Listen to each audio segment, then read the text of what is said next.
Welcome to another week of our Indie Dev Showcase here on the channel. Each week I spotlight 6 of the many indie games we play here on the stream for our Wednesday night plays. If you'd like to submit a game for a future stream or video, please get in touch. All the games shown in these videos are either press key submissions, demos from festivals, or just games from my massive backlog of indie titles.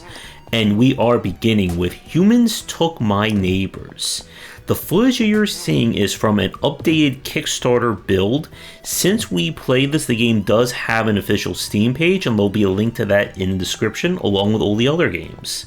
So this is essentially a spiritual remake or spiritual sequel to the classic game Zombies Ate My Neighbors. But it is done with kind of a role reversal, as you playing as monsters trying to save their neighborhood from invading humans. So it's kind of have like that little Toe Jam and Earl feel to it. Now, from what we played of this one of the major points is that there's a little bit more involvement with combat compared to Zombies Ate My Neighbors. That you have a dodge roll, enemies will have iframes or hyper armor, and you're going to need to do a lot more in terms of maneuvering in order to get attacks. And while that is certainly an interesting take, I had a few big problems with the demo that we played. The first one is that the combat felt a little clunky. That you can have enemies who can attack you while you're trying to get out of the way or before your character actually finishes the animation to then dodge roll. Another point is that because enemies get hyper armor, it also slows down, or I'm sorry, they get iframes. It slows down how much or how quickly you can actually fight these enemies.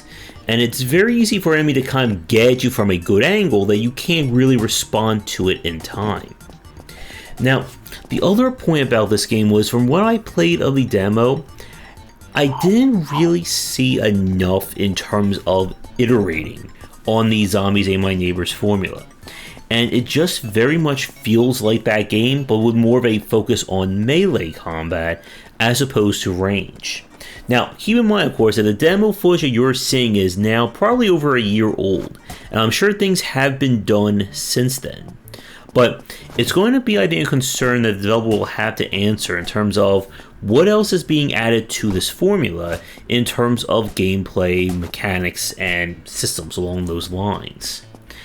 Other than that, it seemed like an okay idea. And if you are a fan of that kind of classic design looking for another twist, then maybe keep an eye out for it. But if you're hoping for more of an evolution, then Humans Took My Neighbors, at least from what I played, is not quite there. For our next game, we have Steel Assault. This was a demo we played during one of the festivals, but the game is out now. And this is a modern retro style run and gun. Kind of like if Bionic Commando with a pinch of Gunstar Heroes thrown in. It's your job to stage a one-man army against an evil dictator, and to do that you are going to run, jump, shoot, and do everything else you do in 2D action games. Now, the key element that we saw from the demo that kind of differentiates Steel Assault from other games is that you have this kind of a grapple line you can use to attach any 2 points. That will allow you to climb up, get around obstacles, and of course do everything you can in terms of speedrun tech. Now, you have a defensive move in the form of a slide that does grant you iframes, and the game is definitely going for that old school Gunstar Heroes challenging vibe to it. Now, the resolution and kind of the overall settings can be a little bit hard on the eyes, and I did find it a little tricky to keep track of things, like over like our extended play of the demo. But the game definitely looks like it's going to be, or is, a very solid modern retro take. Music is also really great as well, if you can hear it over my voice. So, while the game doesn't, I think, do anything like over the top new for modern retro action games, this seems like another very solid one if you're a fan of the genre. Now up, we have the Obsidian Prince. The footage that you're seeing is taken from a demo build from one of the festivals, but the game is on early access now. and what you see may not represent the current version of it. But we have a kind of turn-based dungeon crawling roguelike here, with an emphasis on persistence. Your mission is to explore procedurally generated areas, looking for treasure, loot, and completing quests in order to build up the neighboring region and deal with the evil Obsidian Prince. So the game itself is definitely on the tactical side, as you'll need to make use of various moves that are class specific, as well as getting to choose from inspirations, which are passive benefits that you can activate at each round or each room, and you'll need to make use of these as you'll most likely be outnumbered in most fights. And from what I played of the demo, the game definitely is going for that kind of tactical WeGo style, as you can see by the footage. Now, win or lose, you'll be taken back to kind of your kingdom screen in order to unlock any new characters, find or buy new gear, and kind of add more persistence like that. Now, from what we played of the demo, it does seem like it is going to get on the challenging side. I don't know where it's sitting right now in terms of balance, but it seemed like this was going to be another really solid tactical RPG or tactical strategy kind of gameplay. And curious if anyone did pick this one up just to see where it's at in its early access. In terms of problems or complaints, with the kind of WeGo system, it does seem like one of those games that you're going to win until you don't, in terms of getting the right perks or how you position your character. And then if you mess up, things will go horribly wrong for you. Now, we didn't get to see, I think, any like real major boss fights, or there are boss encounters, because I would like to see, I guess, more of the evolved version of this gameplay loop. But with that said, I would say if you are a fan of tactical RPGs, especially if you like turn-based style in this WeGo form, then definitely give a check to Obsidian Prince, or keep an eye out for when it is done in its early access. With that said, we're going to take a quick break, and when we come back, we have 3 more games to look at for this week's showcase. For entry-level students, we have 20 essential games to study, and then the Game Design Deep Dive series that takes an extensive look at different genres, with free-to-play coming in 2022. For our next game, we have Squadron 51, another demo from the festivals, and this is a shmup that is heavily, as you can tell, influenced by 1950s kind of pulp sci-fi style. When evil aliens invade, it's up to Squadron 51 to fight back and destroy as many kind of weird looking UFOs and evil ships that are trying to take over the Earth. So this is a game that is a shmup through and through, as you'll be shooting from left to right, killing anything that gets in your way. You have a health bar, as well as getting special weapons or special upgrades on a mission. Now, from the footage that you're seeing right now, I love the aesthetic of this game. It just has a really great, live action, but you're interacting with things, look and feel to it. The game does promise that there will be multiplayer as well as dynamic difficulty, which I don't know if that was turned on or featured in this demo. Everything has, again, that very classic, put together in a back lot kind of look to the ships and models. My big concern about Squadron 51 from the demo that we played, however, I don't know if it's going to do anything new or original with the actual shmup play. As somebody who has played the heck out of games like Monolith, Super Hydora, and a few other ones, a Cthulhu-based one, Squadron 51's actual shmup side is on the basic side of it. And at the moment, at least from the demo that we played, it does feel like a case of style over substance. And I'm hoping that in the finished version, there will be a lot more depth to the shmup gameplay than what I've seen here. If you are a fan of shmups or shoot 'em ups or any other ups that you can think of, I would say check this one out.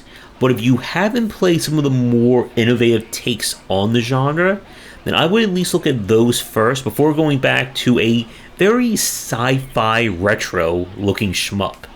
We now have Unsouled, and as you can tell by having the word soul in the title, this is a game that's looking to emulate the challenging action-based design of a Souls-like. Now, where Unsouled tries to do or elevate is with its combat system. The developers are focusing on a very high skill curve, very more in-depth system than we normally see, especially in the 2D style of design. So, as you're watching the combat, you'll notice that the character flashes yellow from time to time. When they're flashing yellow, that allows you to input another move and continue your combo chain. You have different skills, you have items you can attach, and the game, of course, has a very high risk-reward counter repose kind of system as well. So the big thing about Unsouled again is that they're really trying to lean into heavy combat. That if you're used to more the general, mash X or mash square hack and slash design, then you're going to be, I think, a little bit out of your element for Unsouled. But the game does look like there could be some potential. Now again, we played a demo, which does limit how far we can actually see with it. But I think one of the concerns I had about this game is just, I think, how punishing combat is. As I said a minute ago, this is a game that is really focusing on high skill level play. And what that means is that you're going to find combat either ludicrously difficult or it's so damn easy that you're wondering why people are having problems with it. And I don't know if the developers are going to do anything accommodation-wise to make it more approachable to a wider audience. If you're somebody who found something like Hyper Light Drifter or any of the other 2D or top-down hack and slash games that my mind is blanking on right now too hard to play, then Unsouled may be a step above that. But if you are a fan of that kind of design, you're looking for another very technical, very challenging game to play, then keep an eye out for Unsouled when it is released. For our final game of this week's Spotlight, this is Lunark. This was the demo that we played during one of the festivals, and this is an adventure or cinematic platformer through and through. So if you are a fan of Flashback, Outlast, Prince of Persia, Blackthorn, and probably a few others I'm forgetting right now, then this game should be right up your alley. But our concept is that we are exploring a mysterious ruins set by our friend and owner of a company, and of course things go horribly wrong and there's probably some evil conspiracies going about as well. So the general gameplay should be familiar to anyone who's played those games, and I almost forgot, of course, the big example, Abe's Odyssey and Abe's Exodus. But the gameplay or the moment-to-moment is definitely that kind of borderline clunky platforming. Again, you have to turn around very slowly, movement is very deliberate in this game, and your challenge is going to be figuring out how to get through all the puzzles, not get killed, and see what other hidden MacGuffins there are. And yes, this is one of those games where you can't just run off ledges, you got to very carefully hang down and jump. But there is combat in this game, as well as finding additional items. I believe there may be upgrades, but I'm not 100% sure.